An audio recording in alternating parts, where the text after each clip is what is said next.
ఈ వీడియోలో ఈమె కోర్టులోకి వచ్చి ఒక రేపిస్ట్ ని ఎలా చంపిందో చూడండి.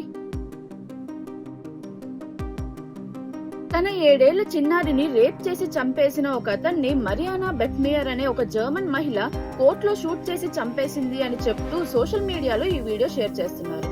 దీంట్లో ఎంత నిజముందో చూద్దాం.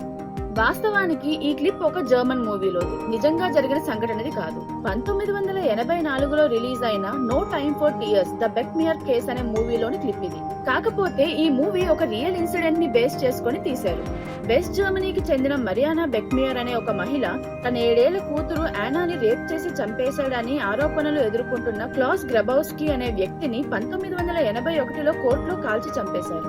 ఈ ఇన్సిడెంట్ ఆధారంగా తీసిన మూవీలోని క్లిప్ ని నిజమే అనుకుని షేర్ చేస్తున్నారు కాబట్టి ఈ పోస్ట్ తప్పుదోవ పట్టించే విధంగా ఉంది. ఫేక్ న్యూస్ సోషల్ మీడియాలో మీరు ఎక్కడ వెతికినా దొరుకుతాయి, కానీ ఫ్యాక్ట్స్ మాత్రం ఫ్యాక్ట్లీ తెలుగులోనే దొరుకుతాయి. మీరు కూడా ఫేక్ న్యూస్ బారిన పడకుండా ఉండాలి అంటే ఫ్యాక్ట్లీ తెలుగుని ఇప్పుడే ఫాలో అవ్వండి.